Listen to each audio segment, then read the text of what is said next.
a moment. Got it. There it is. Yep, All right. there it is. All right, you got Live some lead stream. us on. Okay. Monty, Yes.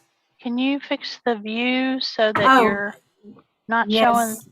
Sorry. Yes. Hang It's on. okay. No worries. No worries. So, but we can go ahead and get started. We just would like to remind everybody about our guidelines, which would be on the slide. But if you want to go ahead, Yama, please do, and I'm sure we can remind folks. Should I start with the thank you, or are we going to Sure, go start with a for it. reminder? Okay. Well, first and foremost, I hope everybody's doing well. And again, thank you for joining the meeting. And we wanted to take a moment to thank Peggy Ball, who is rotating off as the CCSA board representative to governance, for her contributions really to this committee, Durham PreK. And, you know, I feel like I've known her for years when I started FPG in like 2000 and something, I remember.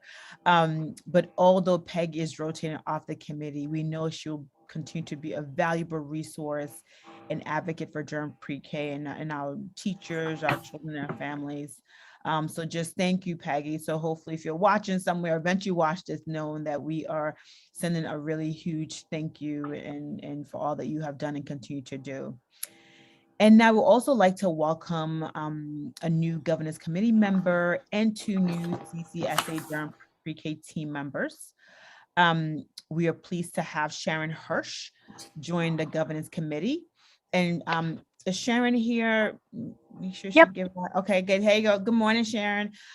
Just so you know, she is the new CCSA board chair and will be joining the committee as a voting member. Sharon, if you don't know, is the president and CEO of Prevent Child Abuse North Carolina. She has multiple years, 25 years of experience in nonprofit and government agency management, and just a strong advocate for children education and an active member of Durham community. And so we're so excited to have her obviously be both the board chair for CCSA, but also to be part of our governance committee. So again, welcome, Sharon. And once I finish, it'll be, you know, if you want to say a few words, feel free. Just a free meeting. And so, right? Nobody has to pay. So CCSA is also excited to announce they have filled the open Durham PreK position. Woohoo! So welcome, Jenna Fuchs. Am I saying that right? Fuchs? Am I saying that, Fuchs. Jenna? Am I saying your last name right?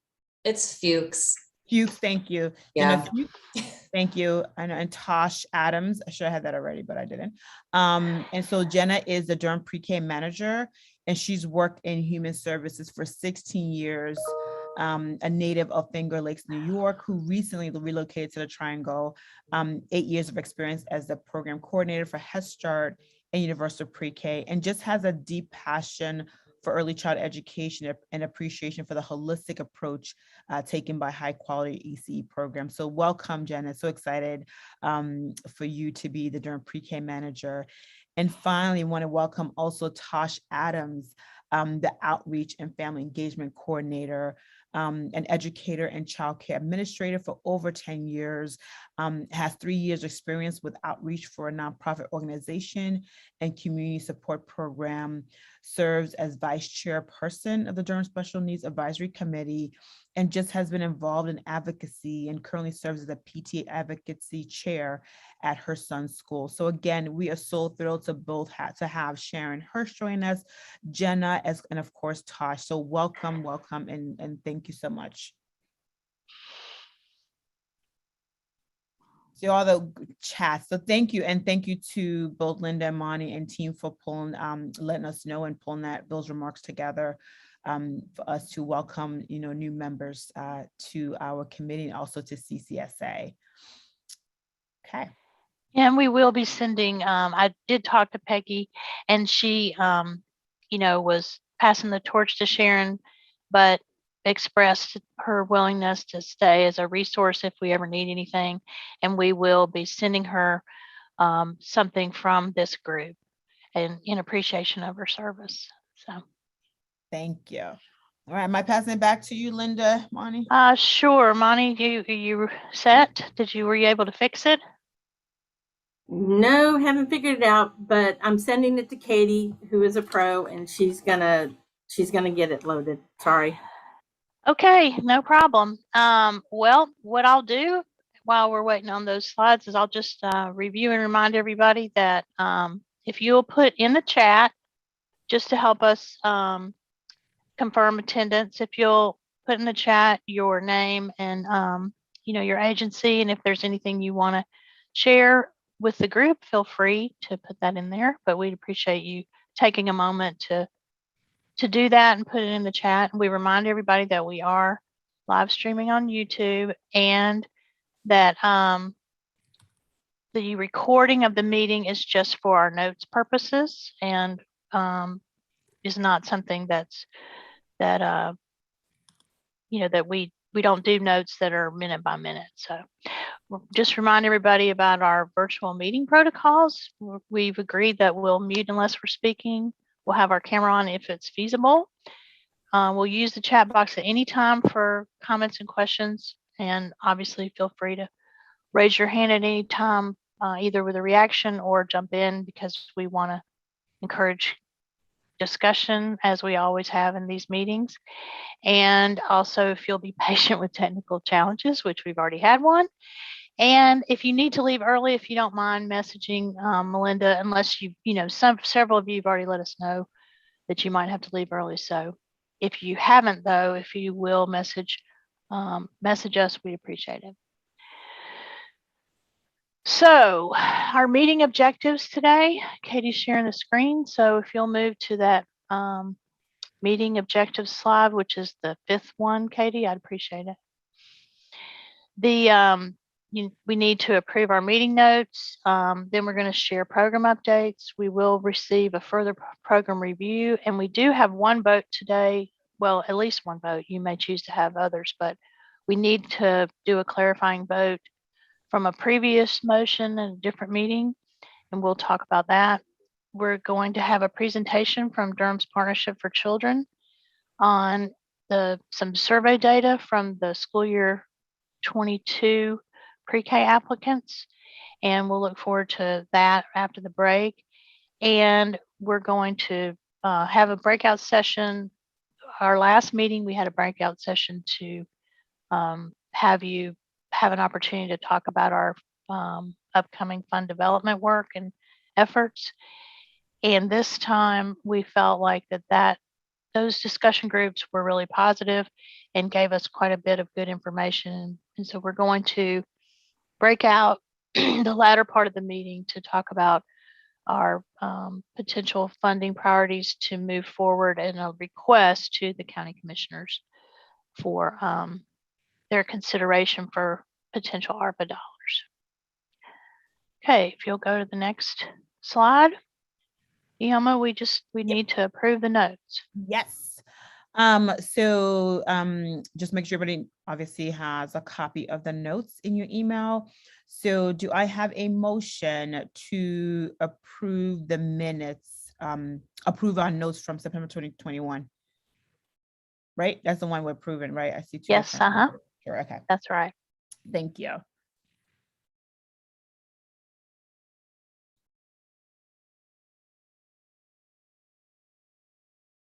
I make the motion that we'll approve them.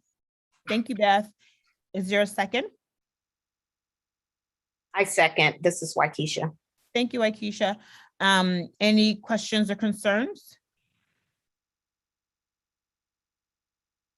Okay. And so we could do, are we doing yays or nays? I always forget. I should know by now, right? But all the yays, just if you use your reaction button, or if you're, Beth, you're on the phone, if you want to say yay. Oh, thank you. I see your reaction. Thank you. Make sure. All right. You can use your reaction button right there on the right-hand side for voting members. Okay. Any nays? So use your reaction button, the X.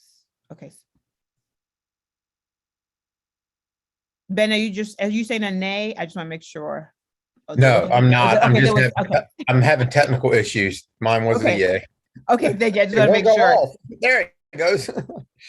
Thank you. I Thank appreciate you. it. I'm a yay. Thank you for removing. I was a yay and it would not remove. So Thank you. It probably takes a little second. I think it has been a little clunky last night. It was having the same issue. So thank you. I think that unless there was any nays. I just want to make sure there wasn't any nays. Okay. That motion has passed. Thank you, everybody. Okay. Katie, you want to move to the next one? Thanks. All right, we're going to turn it over to Monty Griggs, who is our director of our quality enhancement initiatives. And she's, since Jenna is still in her onboarding process as the new Durham PreK manager, we're going to ask Monty to share just some highlights from the handout that you received in your, you received it in advance, as well as last night in the handout packet. Monty? Yep. Good morning, Okay, everyone. Katie, you can go back. Yep. Just to review some of the updates that we'd like to share that you received in your packet, just want to highlight a few things.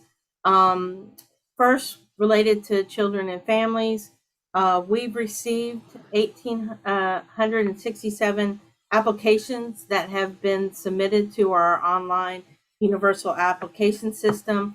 1,038 placements or offers were made, with 853 families accepting their placements, and then some more we're waiting to review and waiting for responses from to accept their placements. You can see that our family support department has been working to help assist families. They've done 80 appointments related to helping families complete applications, and they've had over 2,000 contacts with families to help them navigate the system and answer questions. Right now, NC PreK seats for both private, for all venues, private, Head Start, and DPS are at 77% filled. That kind of breaks down into 85% for private sites, 44% for public schools. For those seats that are Durham PreK and NC PreK, we're at 79% full. We continue to do outreach and accept applications and try to assist families with enrolling in the program. We have received feedback from several families that COVID is still impacting their decision, especially, we offered over 1,000 placements, but we only have 853 filled right now, and a lot of that feedback has been related to COVID. So we continue to monitor that, and we also, when those families indicate that, we put them on the wait list to check back with them, so that later in the year they may want their security around the safety of their children and programs may change, and they may decide to go into a program. So we're continuing to communicate with those families to see at some point if they do want to accept the placement. But we are hearing that. Is there a I'm sorry, question? I didn't mean to cut you off. I just want to make sure I understand, because when I looked at this, maybe it was just late at night. I just couldn't think thoroughly. So are we saying that enrollment, so basically at private sites, the seat allocation so basically you've offered seats, and then for those that accepted is at 85%, compare that to 44% for public school sites. So Correct. basically, are we saying that families are likely to say yes to their enrollment at a much higher rate at private versus at a public school site? Let me hop in and explain a little bit. So it's a little bit misleading because Durham Public Schools has a broad, and I know Nakia may want to weigh in on this, but Durham Public Schools has many seats that are funded in a variety of ways.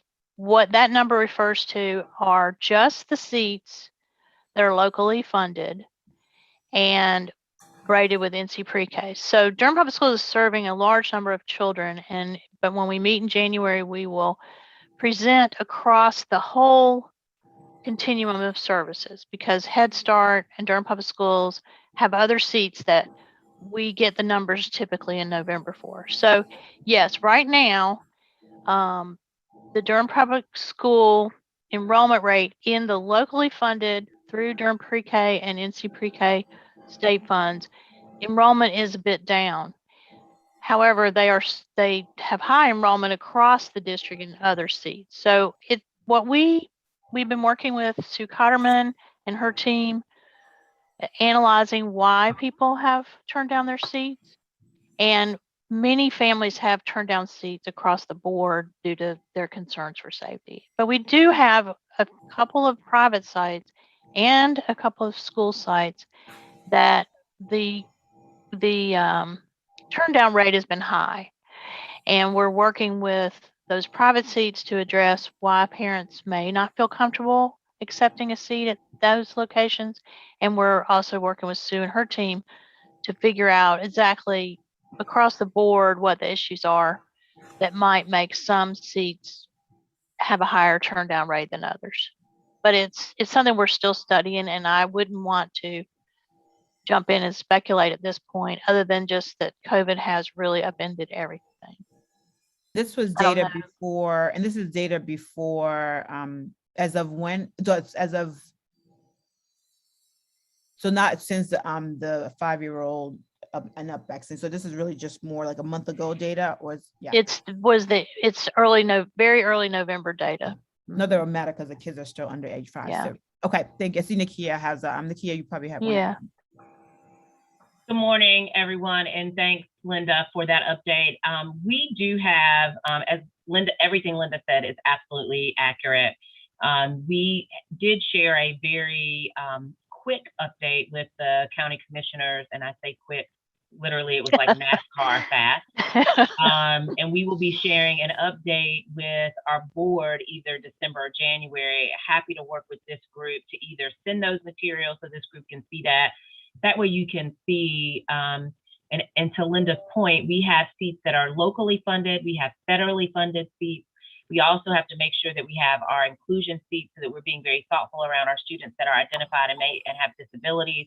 So it's just not, the summary is just that, a summary. It does not necessarily tell the whole story.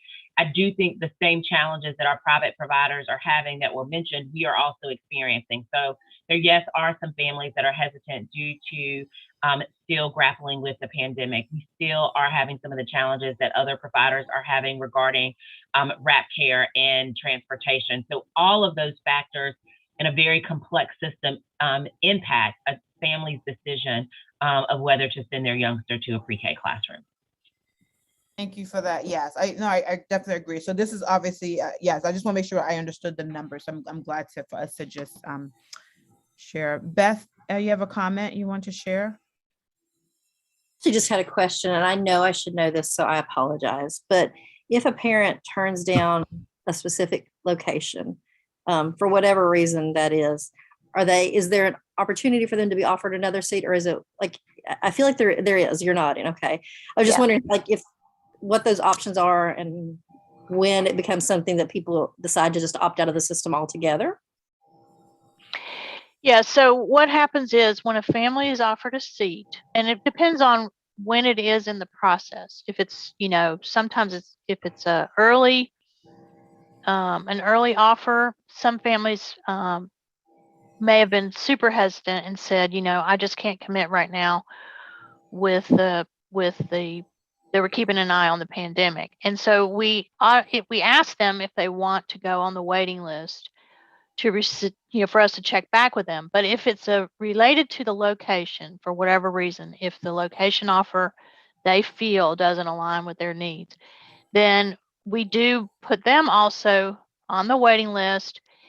Waiting list is kind of not the right word, but a holding list. And after we get the acceptances from the offers we've already made, we review what is still available, and what might align with what the parent gave us in terms of feedback. When they apply, they are given the opportunity to request preferences. We're not able to let them pick where they go because of all the different parameters around placement, but we do ask them their preference, and we almost always are able to give them one of their preferences. But if you're offered your third preference, you may still want to hold out for a different site. And so we do go back and forth and communicate quite a bit, and we do make second offers, third offers. You know, we try to work with families. And now I'm not going to pretend that it is a perfect system and the most family friendly system in the world. We want to make it as family friendly as possible. But the reality is that there are families who really want a certain site that we're sometimes really not able to provide them with. And also it can be frustrating for families because of the entire process.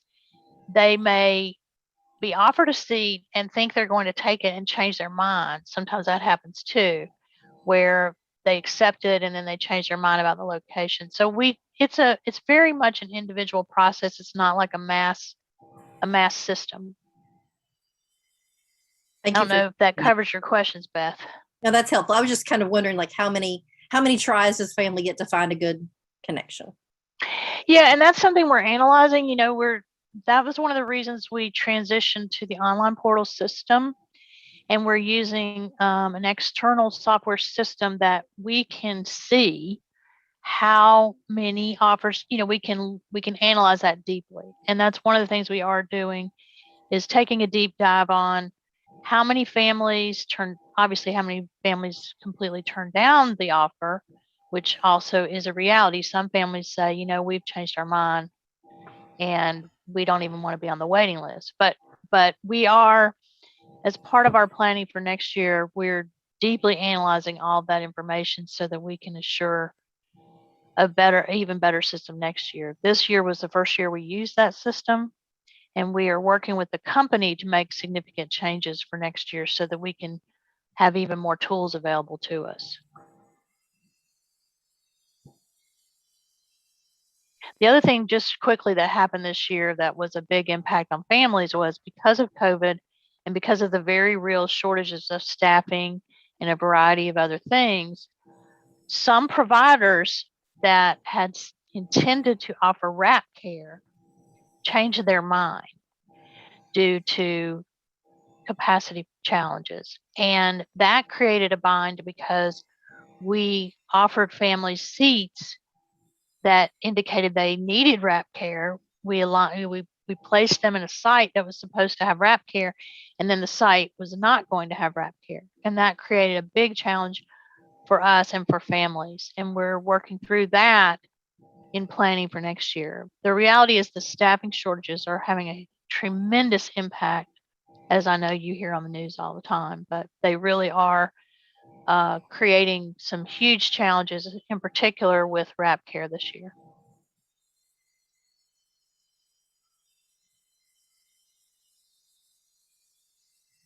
Which is the perfect segue into talking, giving updates about our providers. As Linda mentioned, staffing is a huge challenge with some of our sites, as it is statewide and nationally.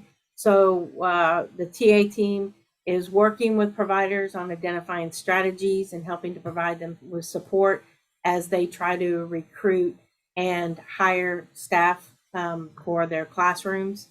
We are continuing intensive TA with our Durham PreK providers and providing professional development for them. Since August, we have provided 86 hours of professional development for the teachers and directors to participate in. We've also been offering the Making the Most of Classroom Interaction, which is a 12-session course. And to date, we've trained 42 teachers on this course. And we've also trained 15 directors for Durham PreK on becoming class observers, which is the assessment tool and framework we use to measure teacher interactions and instructional support in classrooms. We are pleased to be offering a Durham PreK track again at our upcoming Ask conference, which will be in February. Based on feedback from directors and teachers, the focus of the Durham PreK track will be on creating strategies and enhancing strategies for teaching teams, teachers and teacher assistants working together to ensure equity and inclusion in the classroom. So that's what the training series will be on for the ASK conference. And that's going to be February the 19th through the 22nd. It's going to be our 49th conference, so we're looking forward to it. Also, wanted to let you know that we are currently getting applications for our capacity building component of technical assistance. We will be expanding that this year, and that technical assistance will begin in December to those sites who are applying now for that.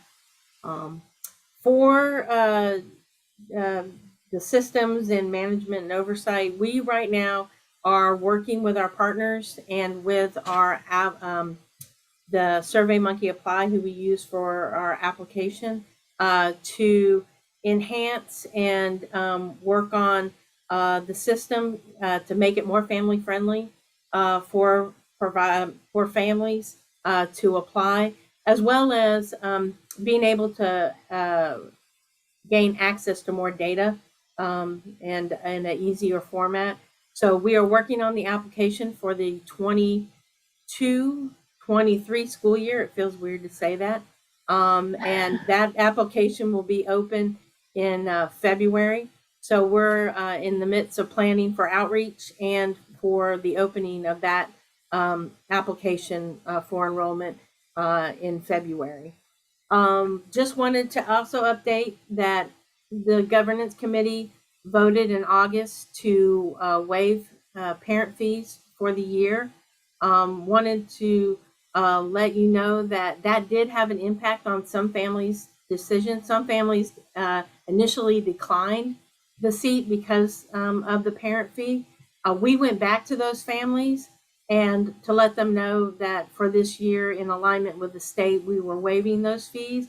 And we had several families that then in turn, based on that, take their placement. So that did have an impact. So wanted to let you know that that vote that you guys made really did make a difference for families. We had 30 families who would have been assessed a parent fee had that not been waived. So. And that's the update. Okay, thank you, Monty. Appreciate that. And we'll talk a little more about those things that you voted on previously a little bit later in our agenda. Okay, Katie. So I wanted to talk for a few minutes about again about enrollment. So these numbers are a little bit later than the numbers that were in your update. And the reason that I wanted to talk about it was just because I had some folks contact me with questions about, excuse me, about, you know, the county commissioners did put in additional money this year, and we wanted to expand seats with the majority of that money. And I had some folks ask me for perspective, and I know that it can be really confusing because we have such a strong initiative to braid funding, and we are pulling in resources from so many different places, and it can be very confusing when we are doing numbers. When we come back in January and you get a report out on all the pre-K, public pre-K in Durham, and all the variety of seat types, you know, I know that you will appreciate very much how challenging it is to track across all systems. But I wanted to just briefly address the Durham pre-K enrollment. So remember that when we say Durham pre-K enrollment, we're talking about any seat that utilizes BRAID's funding from Durham County government. So we have what we call Durham pre-K only seats, which, for example, this year, Yates is one of the sites that all the seats in that classroom are paid for with local money. And they're new this year. And so, for example, a Durham pre-K only seat, you'll recall, is a seat that has no restrictions. So there's not any income restriction, there's not any developmental restriction. However, you have set as priority that a Durham pre-K only seat should still have a priority to serve the most needy children. And so when we're making placements, we are looking at the developmental screenings, the income information, all the different parameters around a child's application. And we are working very hard to assure that we have a process that prioritizes children in the way that you have asked us to. But because this group, governance is responsible for the leadership around our local initiative, I wanted to just update you. So this time last year, we had 136 actual Durham pre-K only seats. So that meant in our budgeting process, in our allocation process, we had 136 seats. This year, we've increased that and we have 173 allocated seats. Now, the only problem is the pandemic. And you'll recall that we're paying on allocation, not enrollment. And so we are spending at the allocated rate, but we are closely monitoring enrollment. So this time last year for Durham pre-K only, we had 120 children enrolled. This year we have 137 as of the 17th. Looking at that, obviously that's not as high as we would like, but we're happy given the feedback from families about their concerns. We're happy to have those that we have. So in Durham pre-K only, we're at basically the actual numbers as of the other day, we're at 79% enrollment. The last year, we were at a higher percentage of enrollment in Durham pre-K only, but it was fewer children based on our seat numbers. Drew's raised his hand, so we might as well go ahead and let him ask his question. I'm sure yeah, go ahead. Thanks, and sorry to interrupt. No problem. I am wondering, right? I think this kind of full payment on allocations has been correctly viewed as an important tool to kind of help continue supporting our providers. And I don't want to hurt that. But at the same time, it seems to sort of, I don't know, just at least on the surface, sort of incentivize not necessarily working hard to get students butts in seats, which is really what we want. So we have multiple things we're trying to achieve. And I'm kind of wondering, who knows how long sort of these COVID-related impacts will last? Who knows how long, we might want to offer some sort of support to providers based on allocation as opposed to enrollment. But I'm wondering, for the future, whether, allocated but unenrolled seats, for example, might be reimbursed at a partial rate, or something where we could kind of balance our various goals of supporting the providers, but still giving them an incentive to sort of get a kid in a seat, something like that. Just a thought. Yeah, and we'll actually talk about this a little bit more later, but you'll recall that the state had the same concerns because they originally this school year didn't commit to paying on allocation for the whole school year. It's an optic that people feel uncomfortable with, but the reality is that none of us have lived through a pandemic before, and the reality of enrollment, the vacancy rate across our early childhood system. I was just doing a report for the Orange County commissioners, and one of the numbers that stood out was that in Orange County, across the pandemic, they've had a 46% decrease in enrollment across Orange County in all programs. And, so we know that this is a huge issue statewide. I do think that as we plan for next year, in our spring sessions, we're going to really take a deep dive in our funding model and really analyze how we want to move forward with payment, because this issue of vacancies is always a challenge in public pre-K, because a provider needs a steady budget and needs to be able to plan. And if there are vacancies, then it creates hardship in particular for the private providers that don't have as many resources. But in terms of enrollment, we are pushing constantly pushing around enrollment, and but it is a very real issue. Anybody else have any questions about that or want to weigh in on that? Linda, it also, there could be an impact if Build Back Better passes on pre-K. I think that we can't actually forget that. Yes. Yeah. And that's another reason we'll be taking a really deep dive into our funding model. Hopefully we'll know a little more about whether, by the spring, if that passes, what things will look like.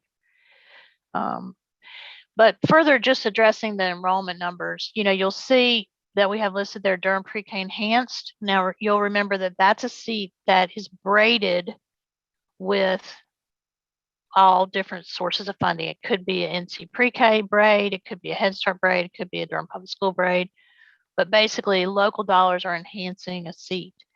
And you can see there that our enrollment there in the braided seats, we're at 85% enrollment in the braided seats this year, as opposed to this time last year, we were only at 57% enrollment in the braided seats. So we definitely, as the pandemic has gone on and things have improved with the vaccines, some families' confidence has gone up, and we do have significantly more enrollment than last year. So I think that's, just an important thing to remember, to know about. So, but we do, sorry, go ahead. No, I was just going to say, I share the concerns about the optics and the idea that there's open seats sitting there, but I know there's so many families who do need care and want care. Bothers me a lot, but I do. There's my gut would say that we need to keep funding them, because the idea of losing the infrastructure by not funding them when we're hearing about all the infrastructure loss across the state makes me really uncomfortable as well. And I agree with Marcia that I think Build Back Better will change everything all across the board. And I hope we're going to have time to talk some about that, or at least talk about it in January. But I would also feel really concerned about pulling back from our child care providers at a time when so many of them are really struggling to stay open at all. Yeah, I hear you for sure. Anything else about this? And we will be talking about this a little more in this meeting. Okay, Katie, you can go to the next slide. So speaking of that, Beth, I did want to just touch on where we are in relationship to the North Carolina budget. Not Build Back Better right now, but with the North Carolina budget. You'll recall that we were trying to hold money aside because we knew that there was going to be an increase for teachers. The North Carolina budget does fund an average of a 6.7% raise for public school teachers over the biennium. And we have been trying to prepare the private providers for that, reminding them that they will have to do a retro raise to July 1. And we will be working closely with them to analyze the teacher salaries once that budget's fully in place to appropriately give the raises that their teachers are eligible for and to back pay them. So obviously we've been paying our teacher enhancement payments to the sites since July based on what the current salaries were. Now we will go back and back pay also, because those enhancement payments are a percentage of those dollars. So you'll recall that those, we call them teacher compensation support payments. Those go to the provider, but they are specifically to support the hiring of more seasoned teachers, because we're paying on a graduated pay scale.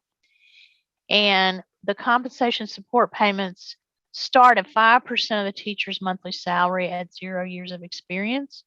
And the supplement increases by 1% each year, and then by 1.5% and 3% in later years. So because it's a percentage, obviously we'll be making back payments on those also. Drew was asking about the current budget. Right now, we had expected there'd be an average of around a 5% raise. And what our next steps is, we are pulling all the teacher records and analyzing where we are. We think we've held back enough money, but we will definitely be following up quickly if we learn that we have not. It's a moving target because of a few things.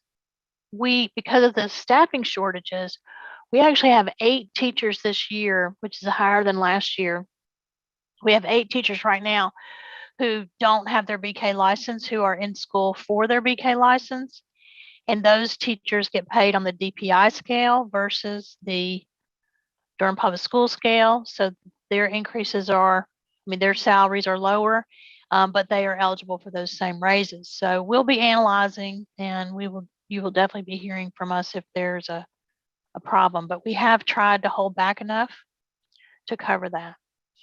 So the other impact to our budget from the state budget, which is a whole flip side of having to pay out more, is the fact that the state has finally put in money to increase the base reimbursement rate for NC PreK. Now, that means, but it's not a big increase, but it is, it is some. It's 2% this for this year, and 2% of the state NC PreK reimbursement is $12.40 per child per month. And they specifically said in the budget that they were giving this increase because they are aware of the salary disparities between the private sites and the public school sites. And interestingly, this 2% increase, according to the way the budget reads, is only for child care centers, private centers.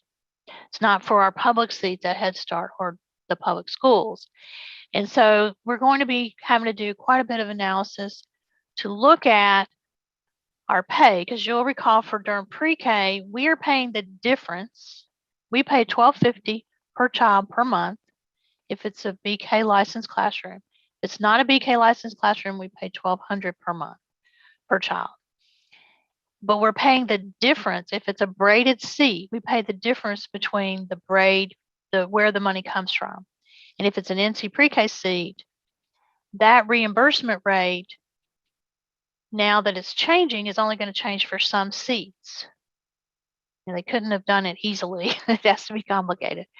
But anyway, the challenge is that we don't know yet how much money this will mean. And we think between these things that we've set aside enough money, and what our plan is to come back to you in January with a thorough analysis of the impact. Because we also need to talk about whether we feel we need to increase our rates. That'll be something that'll be on our agenda for the future meeting. Any questions about that? Okay, Katie, you want to move to the next one? So the this is just to remind you. So the budget also impacts because of those match payments. So we pay the enhanced rate to the Durham PreK seats. A Durham PreK seat is in a classroom that meets the Durham PreK standards. They've gone through an RFA process, they've been selected, they're meeting a higher standard, they get paid at a higher rate per child. However, we also use the local money to pay the match payment for some NC PreK seats. The state has a $620 reimbursement rate, but Durham pays $944 per child per month for an NC PreK seat. The majority of match payments are made through Smart Start dollars. However, over time, with expansion of NC PreK, there was no more money to match the rate, to increase the rate. And our Durham PreK money for some seats pays the difference for NC PreK seats. So that will be another place where we'll be paying less because the state rate's going up. So that will also impact our budget. And I wanted to just make sure that you remembered that. Remember, our mantra is that Durham County local money gets spent last. We're always looking to bring in resources, for that purpose, to make sure that we are maximizing and leveraging resources. And that Build Back Better, obviously, if it passes, it will have an impact. Drew? All right. Do we know, with the provider payments that go to them sort of based on teacher experience and so forth, kind of effectively what our average per kid per month is? Like, how much does it add to that effectively? We do know, but I don't have it off the top of my head, but I'm happy to follow up and send it to you. I think that's sort of interesting, right? Because, in terms of, I keep 1250 in my head and it's been easy to keep in my head, but effectively we're doing more than that. And I'm just kind of, I think that might be a helpful number to kind of re-anchor ourselves on, and right. To be as we think about, the increases total investment and how we talk about this, that could be important. Yeah, and we're more than happy to send that. The thing what we will do is obviously average it. What our goal was with that enhancement payment was to really encourage providers to hire the most qualified teacher. And so some classrooms cost a lot more than others, but we can, I know we have it. I just don't remember what it is. I think that the moving target of the budget, because they put in there that it's only for childcare centers, the increase, we will just have to really do some work once that budget is signed to try to make sure that we're on target. Okay, Katie, if you'll go to the next one. So again, Monty already referenced this and gave you this information in the update, but I just want to remind you that we did vote to suspend those parent fees, but we are continuing to calculate them just for our information purposes. And I think that's an important investment that we're making in the community. Also, not just stabilizing providers, but helping to stabilize families, because even though some families, obviously the families with a parent fee assigned are higher income, but they're, depending on the size of their family, they're not extremely high income earners. So, okay, next slide. So this is where we unexpectedly need to have a vote. We need to ask you for a vote. So back in August, governance voted to follow the North Carolina Division of Child Development and Early Education guidance and pay on those allocated spaces, which we've talked about earlier in the meeting. You charged us with monitoring enrollment, obviously, and monitoring that guidance because the guidance was slated to end in November.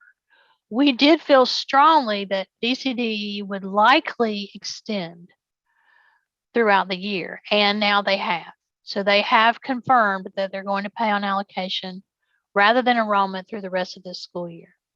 In our August meeting, you did vote, and you voted on the parent fee waiver, and you also voted to align with DCDE. But in our review of that motion, we felt that it really wasn't clear your intent beyond November.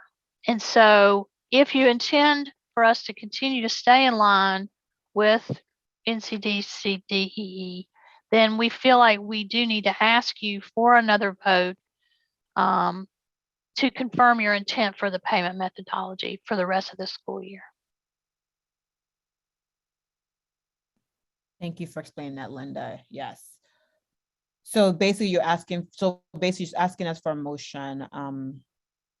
Should we do a new motion or should we confirm? It sounds like we should probably do a new motion.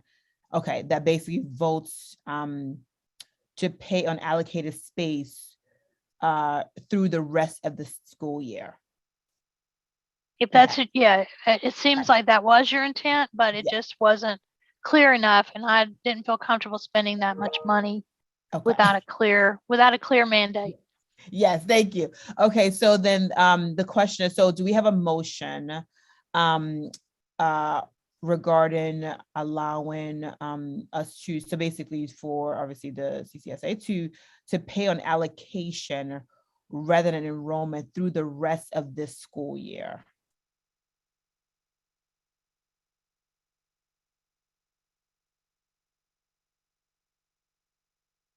So to be clear, school year is, This is a 10-month program, and we're in the 2021-2022 school term. So it would be payments through the end of the program in early June. June. Okay, that's what I Thank thought. you. Just double checking. Nope, good clarification, Ben. Yes. I'm happy to make the motion that we will align with NCDCDEE guidance and pay on allocated spaces through the end of the school year, June of 2022. Thank you. Is there a second? Thanks, Ben. Is there a second? Sharon, I'll second that. Thank you, Sharon. Any questions or comments? Okay. If you are voting yay for that motion, can you please use your reaction and vote yay? You can use the raised hand, the thumbs up, or the check yes. Okay. All right. Okay, I'll give a second for them to clear out before. Thank you for your vote. Are there any nays? You can use your reaction of the X button if that's needed, or also feel free to unmute and let us know. Hey, I don't think I can vote on this. Isn't that right? There's a conflict Right. of interest. That's Yeah. right, yes. Yeah. Thanks, June, for reminding the group about that. Sure. Okay, so it looks like the motion has passed. Thank you so much. Hey, Linda, you got your marching We order. appreciate that. Yeah, appreciate that a lot. Okay, Katie, we'll go to the next one. So we're going to ask, so you'll recall that in our last meeting, we shared that our new team member, Dr. Marina Mendoza, who's the director of our scholarship program, is also has extensive preschool leadership experience in the universal program and has joined our team and is taking the lead on the quality subcommittee, which is one of your subcommittees of this governance group that includes membership both from this group as well as from the larger community. So Marina's going to do a brief update about the work of that quality subcommittee. Sure. Yeah, thank you, Linda. First off, I just want to say that I'm honored to be leading the subcommittee, knowing all the productive work that has gone on throughout the last couple of years, and especially creating an equity plan that is, we hope, at least in the coming year or two, start to put into action in building on that momentum. So last meeting, we reviewed some of the data, which will actually start to be some of the regular components of the meeting, knowing that we want to be data driven and make decisions based on that, and we're reviewing it from all angles. And so we did that and also started to brainstorm some ideas on where to start.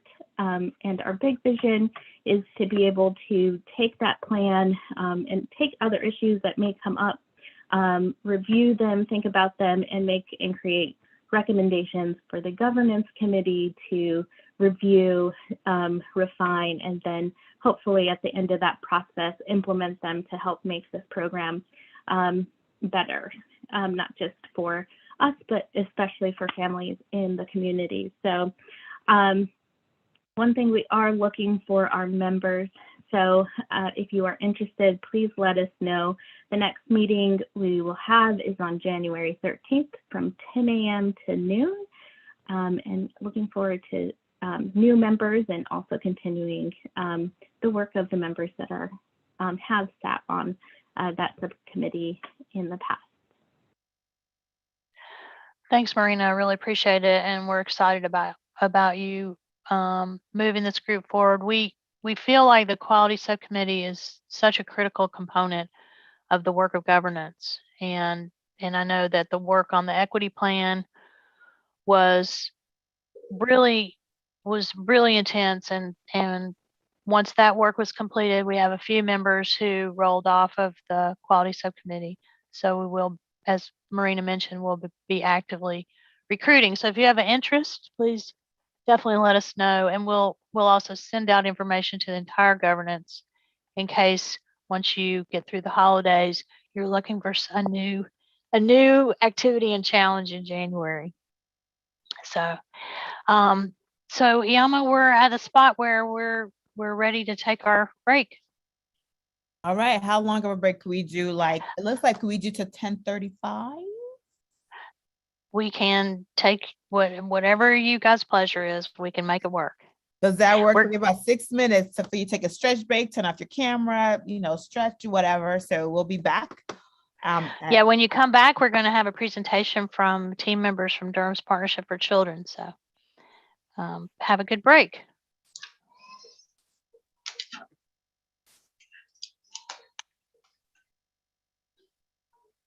Why is this meeting not on my calendar? Why is this not on my calendar? Darnella, you're not muted.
Okay, it is 10:35. And so I will welcome us to come back together and come back together. So yes, so take your last drink of water or stretch, or you continue doing that if you want. But welcome back. Then I'll pass it back to Linda as well. So thank you. I hope you had a nice little break and stretch there. Thank you. So we are really fortunate, and with this project, we work very, very closely with the NC PreK program under Durham Partnership for Children's Leadership. They are the contract administrator for the state in managing NC PreK and are completely at the core and heart of all the public pre-K success in Durham. And I'm going to turn it over to Danielle, who is going to share with you some information that their agency gathered. We thought it was really important that you hear from them directly about the hard work they did to survey families. So I'm going to turn it over to Danielle. Thanks, Linda. It's always a joy when I'm able to say that I am the executive director of Durham's Partnership for Children. Seeing my former boss on the call, like, that always brings joy to my heart, Marsha. I must tell you that. It's like a full circle. So Marsha hired me back in 2008. So I'm so glad. So you took a chance on that New Yorker. So thank you. And thanks, Linda. We have really enjoyed our partnership with CCSA as we are building the DPK program here. And I'm really excited because we have some really fresh data that we received from our parents during their application and placement process. So Brittany, our director of programs, really got us even further through this process and sharing of this report that was shared with our school readiness committee and now sharing with this body as well. Thank you, Danielle. So Katie's going to share the slide deck from Durham's Partnership, which was included in your handout packet. We inserted those slides in the handout packet for you also for your information. And it's not showing up as an option on my screen. So just one moment while I think I might have to close one or two other things for it to allow me to see the partnerships on PowerPoint.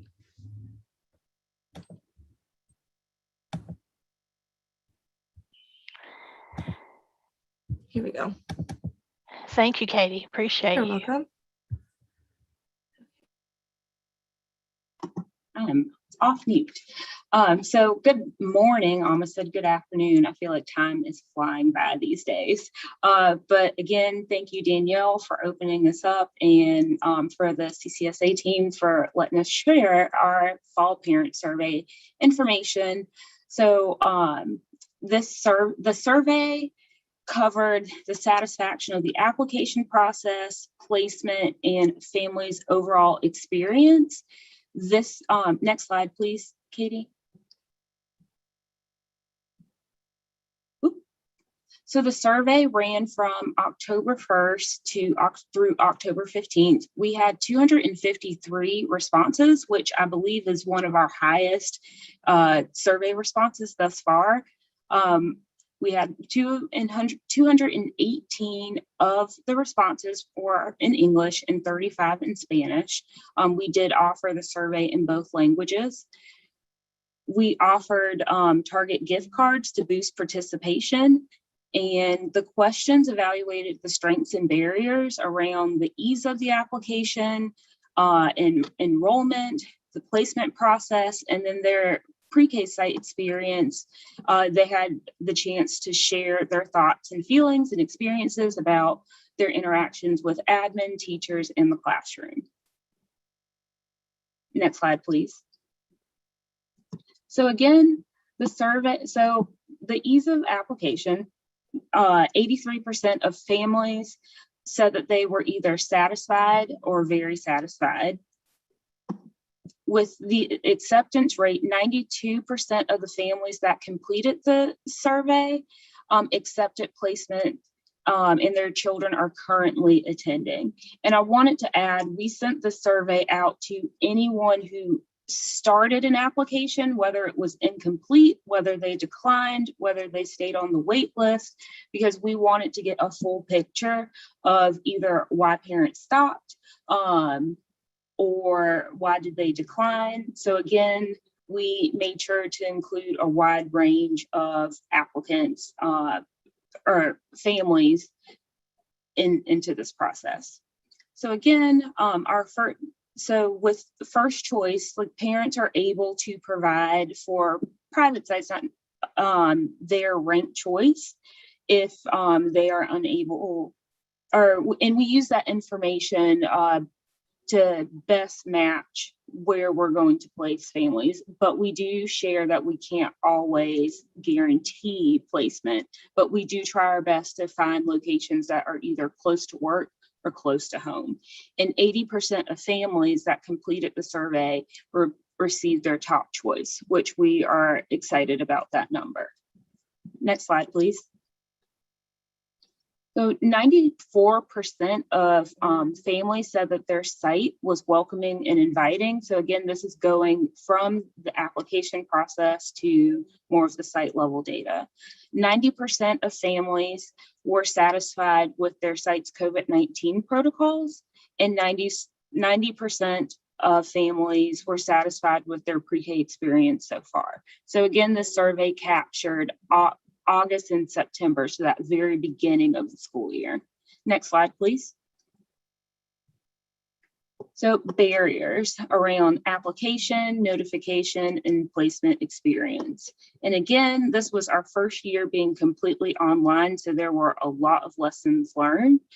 Families expressed that they had either difficulty or there were many documents that they had to upload, timing notifications, that they needed earlier notifications to be able to make plans for the beginning of the school year.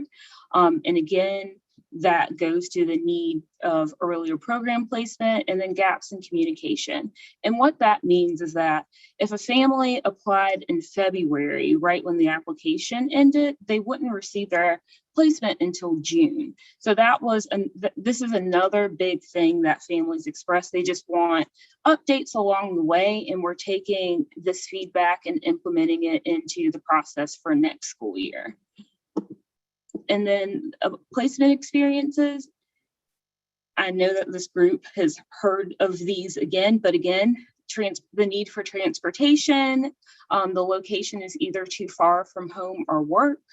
And this has been a big one, location, just because of the housing market. Families are being displaced or in different areas of the county where our sites are. So again, we're looking at that. The need for wrap care and more communication from our sites, and what I mean by sites, the administration from our pre-K sites as well as teachers. Next slide, please. And then here were a couple of testimonials from families. And I failed to mention that the survey, it allowed families to use the Likert scale, but we also had open-ended responses as well. And this is a very high-level summary of the survey that went out. So one family said that the process was smooth and easy, and that staff helped them through the whole process. This one really made my heart happy. All 7 of my children attended a Durham pre-K program, and I have recommended it to all people with 4-year-olds.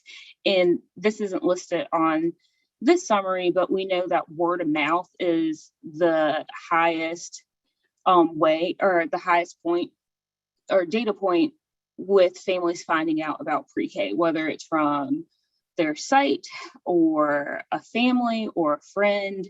That is the families are the messengers in our county about their pre-K experiences in inviting more families to join into the fold. I love the program. It's been really helpful for my daughter, and then it's been a great experience. I appreciate the service being available. Next slide, please. So again, family barriers, reasons for placement decline. And Linda spoke to this earlier, the beauty of having the online application, we're able to track in real time why families are declining. And again, well, not again, but location concerns came up. And examples of that, like neighborhoods just concerned about safety or appearances. And then the need for extended hours, that has been a big need in our family, or for our families, especially those who are re-entering the workforce. And then location is too far. Next slide, please. So then last but not least, there was, again, an open-ended question about what are you looking forward to the school year with your child's pre-K experiences. And we saw there were I did a Wordle. The teacher and me had to use this tool. It's been a minute, but our families stated that they wanted their children to be ready for kindergarten. They wanted their children to have learning experiences, the opportunity to be creative, to learn about literacy, math. A big one that we also saw was social skills, especially because of the pandemic. Many of our children have been isolated these last couple of years. So just having that opportunity to be in a social environment around their peers and to have just that normal pre-K experience, families are really excited about that. And that is it. Are there any questions or anything that I can elaborate on?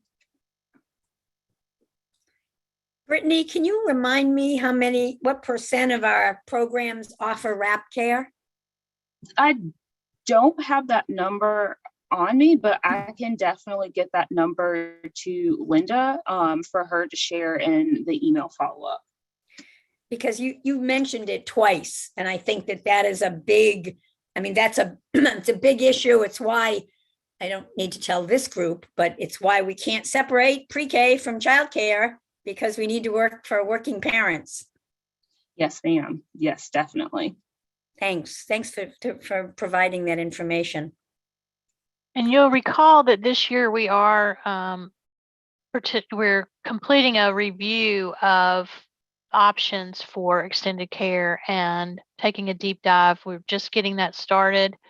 We'll be doing some interviews of providers, looking at different considerations for potential incentives, but really the wrap care is always a challenge, but in the pandemic with the staffing shortages, it's just become really just a looming huge issue, even more than normal. We're in the process again doing an analysis of what is available, which providers are providing wrap, which ones intend to provide once they hire staff. So we are literally in the process. The letter is going out today, I believe, Britt, correct? That yes. Will try to assess where we are with providers who can provide wrap at this point or who plan to pick up wrap and provide.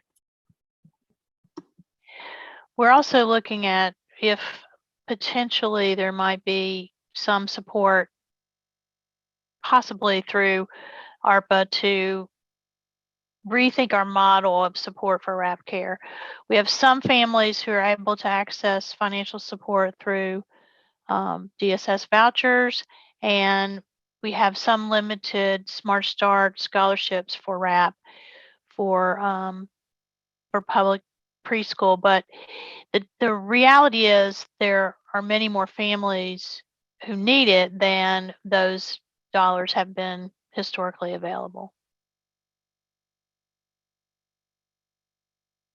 Well, thank you so much to the partnership. Does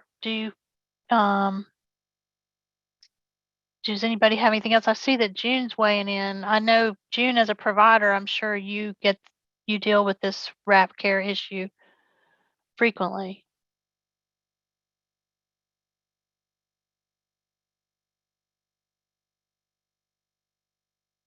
I was looking in the chat. June was sharing about the expense. Yeah, so it's definitely a barrier for some families. It sort of puts them off, I think, entering pre-K at all if they can't pick their kid up at 3 or they don't know how to wait till 8:30. These are our hours, 8:30 to 3. So sometimes they can't wait till 8:30 to bring them. They can't pick them up at 3. And I think it is a barrier for some families. And one family we've had this year has expressed, that actually we thought maybe we could use some of our youth stabilization grant funds to help out these families because, one family expressed to me that they simply don't have the money for rat care, but they need it. So, yeah, anyway. Maybe that goes into the ARPA conversation. Yes. Funny you should mention that, Marcia. Just thought. Marcia's been itching for that one. Okay, if you'll move the slides forward, Katie, that'd be great. Thanks. And I think we're just really fortunate to have such partners as Durham's Partnership for Children because this work is so collaborative and can only be successful through those strong collaborations. So, okay, you can go to the next slide.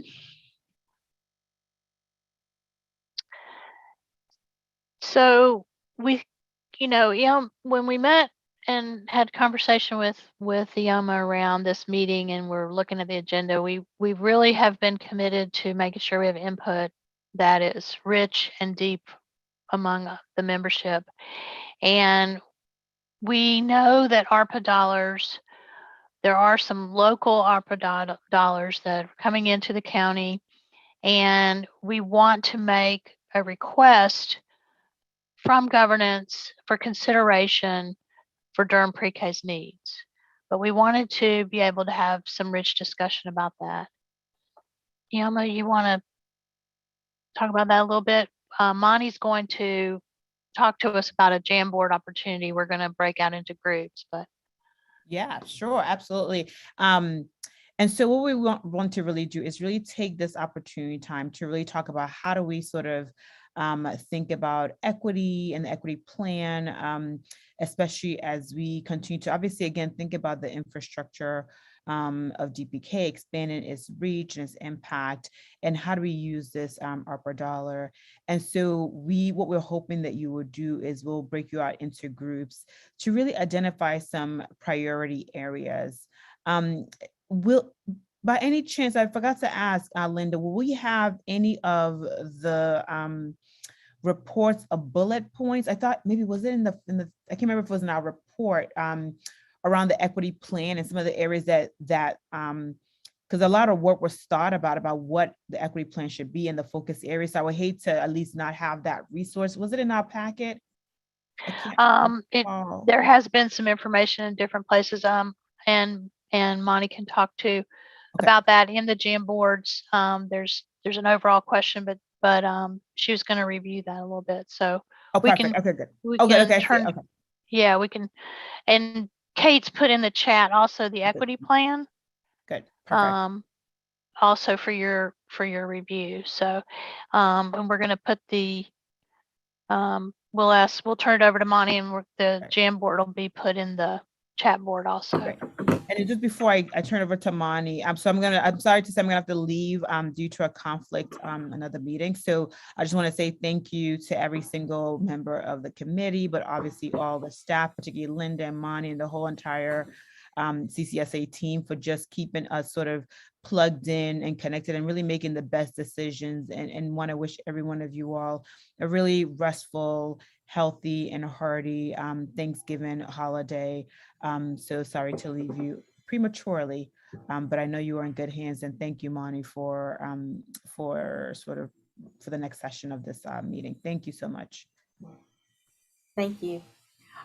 So I have put the link to the Jamboard in the chat box. If you will click on that, that'll take you to the Jamboard.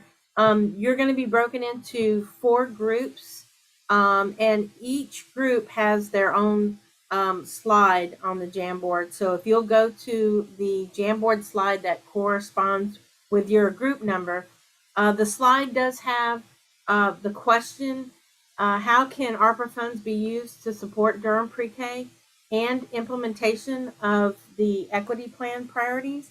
I also, each slide have the priorities listed under the question, so you can be reminded about what those priorities are. Just note that the first four, before and after school care, which we've talked about some in this meeting, increased number of Spanish-speaking teachers with Latinx backgrounds, equity-based professional development plans for teachers, and development of a anti-racist pre-K curriculum. Those are the top four priorities identified in the equity plan, but I also included transportation, which wasn't listed as a priority just because it's such a massive undertaking, but it is something that comes up in every conversation we have at the quality subcommittee meeting, as well as you saw from the survey data that Brittany shared. Transportation is a huge equity issue. So I have also included that in the list of the equity priorities for your review.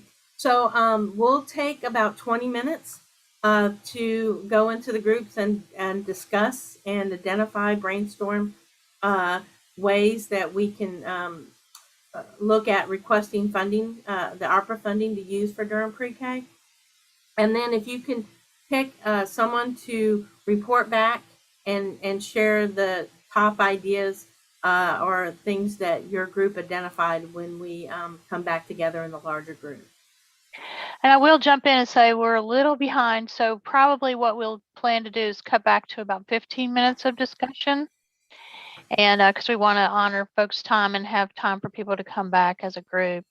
And appreciate Monty building out the Jamboard. But we really, the next steps with this, we will synthesize your ideas and we'll be, forwarding to the county some requests. We don't have a promise of new funding. We are advocating for new funding. There are so many needs in our community. And of course, this work is very much aligned with Durham's early childhood action plan work that many of you have participated in. And we want to make sure that we're aligning with Durham's overall priorities. So, all right, we're going to move to the groups.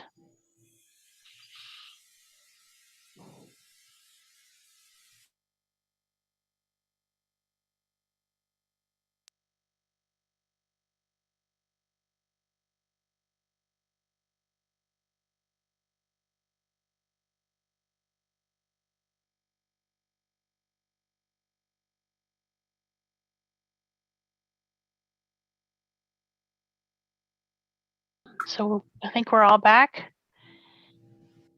Appreciate the opportunity to talk.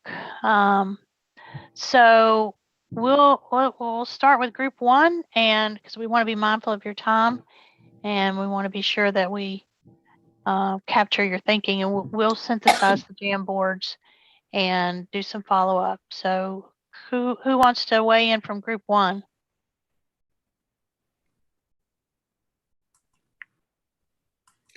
Do you want us to tell you what we have on our? Well, just, if you want to share, if you want to share just, one or two highlights or whatever your pleasure. I'm happy to share that we came up with basically four. We probably could have come up with 15, but we came up with four. First was before and after care support. The second was a one-time county-wide study on transportation so that we're ready when Build Back Better comes out. Having third is a differential of salary for teachers and teacher assistants who speak Spanish. And the fourth is incentives for vaccinations so that we can have herd immunity in Durham. Wow, you guys were quite creative, and we haven't discussed at all any types of incentives for or even interface with vaccinations. Of course, the early childhood community has been asked to support vaccination opportunities and get information out to families. That's an interesting idea. Anybody else want to weigh in on group one's thinking? We had a great group.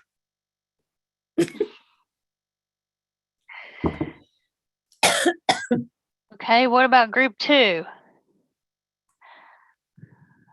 That was my group, but I'm going to defer to somebody else to share. I'll jump in.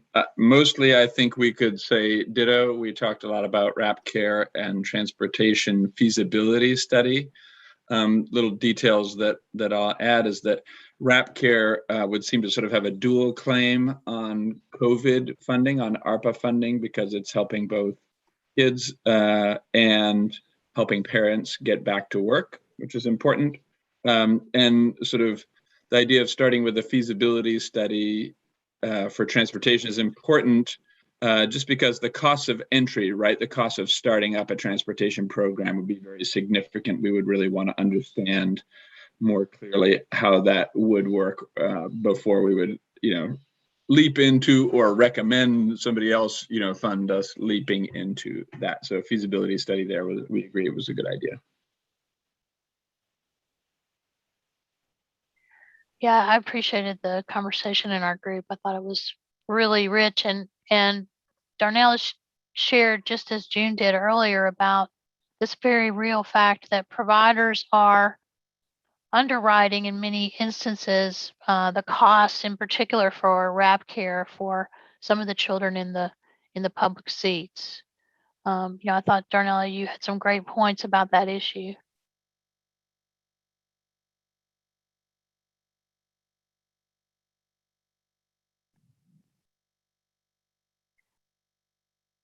Okay, do we want to move to group three?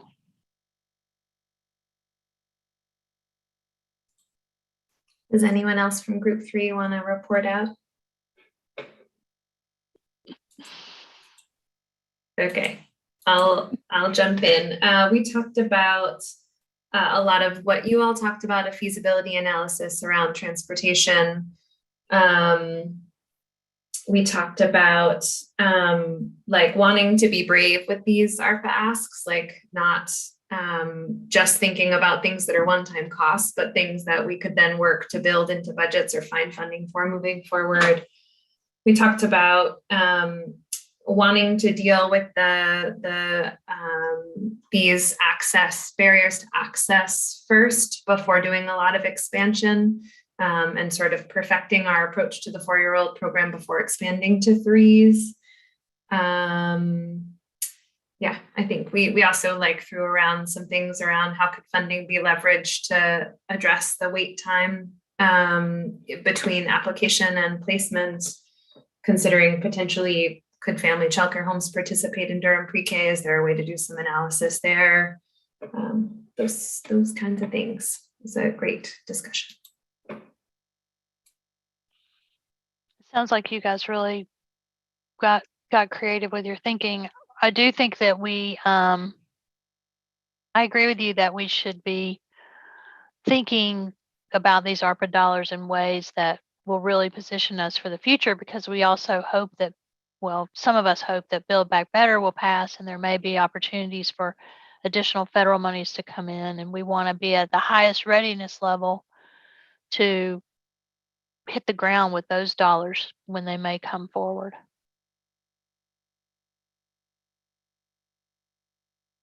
Anybody else from group three?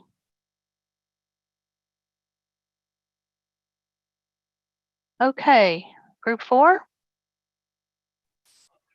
Spokesperson for group 4. So there were essentially 3 buckets. One was transportation, a cost assessment for transportation services at the site level, like what all would it take for a site to be able to implement having a transportation plan. And then our second category was increasing the number of Spanish-speaking teachers. And first we're talking about, are there positions that we can create for our Spanish-speaking early childhood educators that might not have their credentials? Like, could they be a site floater? Like, is there some sort of stopgap while we build that infrastructure, just to help with interpretation, translation, making sure materials, like being there to help families. Can we use funds again in the meantime for sites to contract with local organizations that provide interpretation and translation services? And then could we create a partnership with Durham Public Schools and Durham Tech to recruit bilingual students into the early childhood field? This is more of a long-term approach, but essentially creating and cultivating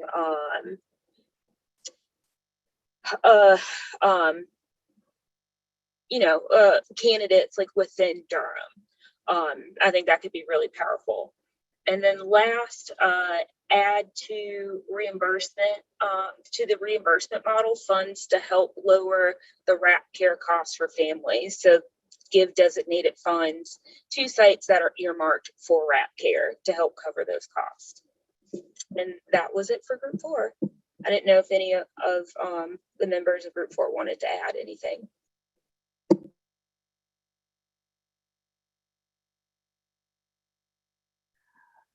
I think it's an interesting concept to think about even paying a portion of RAP care. You know, we don't currently. So when a family, if they qualify for a DSS voucher for RAP, of course it is based on income and there is a parent copay. But, you know, thinking about that means testing and how to possibly help more families by having some more dollars. Darnella, you have your hand up. Yes, I really like the partnership with Durham Tech to recruit more Spanish-speaking teachers in the classroom. And also maybe to add to that, you know how Head Start utilize their parents within their program, and that's how they get more Spanish-speaking families engaged in that program. If it was something we could do, like I pool a lot of my families as well, and that's going to be my strategy for increasing the number of Spanish-speaking staff that I have. But I wish there was something embedded within our program, our NC PreK and DPK programs, that we could utilize those families in that capacity and kind of put them on a career track, or we could maybe pull in teach and, you know, different resources we have in the community to kind of chart them on that track. That would be like game changing. We already have a staffing shortage, and to be able to pool our resources and do something like that would really be a game changer. So thank you, Group 4, for even coming up with that suggestion, because we really need that. We could really flesh that out and really make some great inroads to increasing quality and having more Spanish-speaking teachers in the classroom and in the field.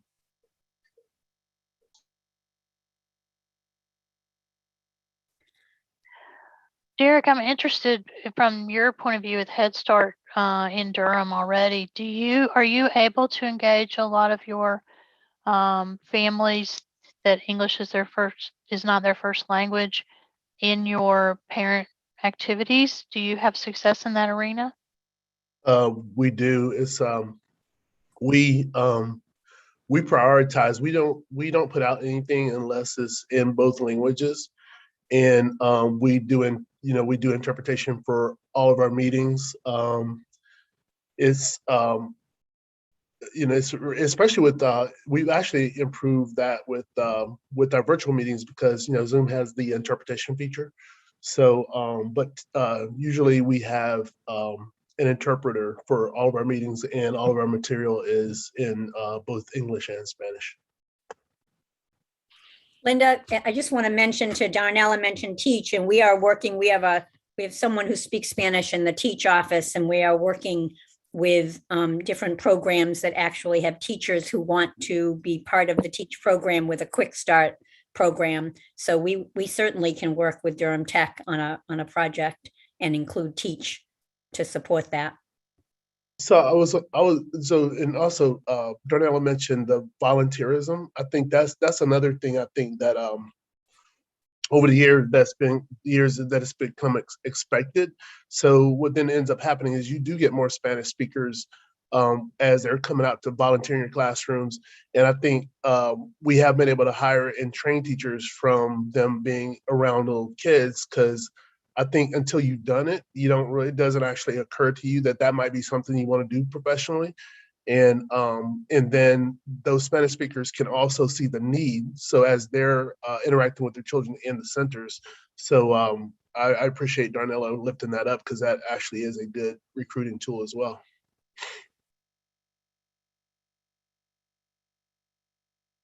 That makes a lot of sense. And I do think that I'm hopeful that DCDE is going to potentially open up more of their trainings to having curricular materials in Spanish. It's not they're not widely available from the regulatory system. But we definitely want to make a commitment here. So Katie, you want to go to the next slide? So as we close up our discussion, does anybody have anything else they'd like to add? No, a couple people had to leave early. So our next steps, we will take the feedback from the Jam boards, and if we have questions, we may loop back to some of you from the different groups. But we'll be putting together a recommendation from governance. IOMA, it'll come from IOMA and I, but we will vet it through this group and provide it to the county. We want to get in front of them with our suggestions moving forward, any opportunity that comes in. Drew, you raising your hand? Just a quick observation about sort of translation and interpretation. I would say that the county is probably behind many institutions in terms of its own language access planning and implementation. But I think, were we to formulate a request along those lines, I think pointing out that Durham Public Schools, Head Start, the city and the county are all working on this, it makes sense that Durham PreK and its providers would be trying to move forward, at least as fast, but kind of going along for the ride as well. Thanks, Drew. Anybody else have anything they want to contribute? I guess just the only thing I would ask, Linda, is by January, we should have an idea of where Build Back Better stands. And I think that money will come fast, or at least there will be a rush to start thinking about it. And I feel like Durham is in one of those situations where we could have a lot to contribute in terms of lessons learned that could really help shape the state in doing that. And so I hope that there'll be some time, like for a cursory conversation on that in January, and then more time in March, because I worry about how that money will come down if people who have experienced this aren't weighing in more. That's a great point, Beth. And we are working hard to position ourselves to be parts of those conversations. In particular, in reading the Build Back Better information, the state doesn't have to take the money. And obviously we want to be sure that we're pushing our state to accept any money from Build Back Better. But there is a provision in there for local application from governmental entities if the state doesn't accept those resources. But obviously we need to get the bill passed first. But I agree with you that I think if it passes, when it passes, the things will happen quickly, and we want to make sure that we are really in the forefront to both share our lessons and to receive funding that we can leverage. We imagine the state will likely consider those funds coming down through NC PreK. And of course, we don't know, but we will be working closely to make sure we get good information and that we're ready and able to be able to implement quicker than anybody else. So, but definitely will be on the agenda. I was just going to say, the only other thing is I would assume that it would be a quick decision for Durham to accept it, but I think if it did end up being a municipal decision, that I would hope Durham could be a resource to other municipalities. Yeah, I totally agree. And just a reminder, we presently are consulting on a consulting contract to Buncombe County Smart Start around their pre-K expansion initiative. And we actually have a lot of lessons learned from our work consulting with them from August to December this year. We're consulting with them on their universal access initiative. And so I do think some of those lessons learned are definitely could be beneficial across the state. Anything else as we wrap up? Okay, well, once again, I know I can speak for Yoma to say thank you so much for your time. It's always so gratifying what our attendance looks like for these meetings. Especially right before a holiday, it's even more gratifying. And we'll remind you our next meeting's January 20th. And Marina shared that the quality subcommittee meeting is January 13th. And we'll send out information to you about that in case you'd like to join. And so we don't have to have a motion to adjourn, but we can do it. Does anybody else have anything before we hop off? All right. Well, I hope you guys have a great holiday. And thank you again so much for your time and your support of Durham PreK.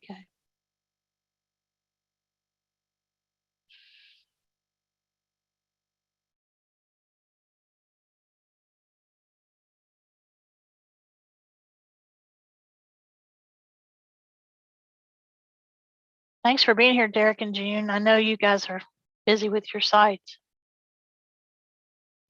You're welcome. Glad I could pitch in. My holiday brain is kicked in, so I don't know how present I was, but Hey, you know what? I'm always grateful when you're here because I know running sites, I just don't know how you have time to do anything. yeah, especially right now, this has just been a crazy. I am so. I'm actually in New Orleans at a conference. Oh. So yeah. So yeah. So I would hope to enjoy New Orleans a little bit, but I keep getting these phone calls. Literally, this was on my schedule, and I have one other thing on my schedule to attend this week. They won't leave me alone. So I'm so sorry to hear that. least But I I got feel grateful that you kept us on your schedule. It just means so much when you're here.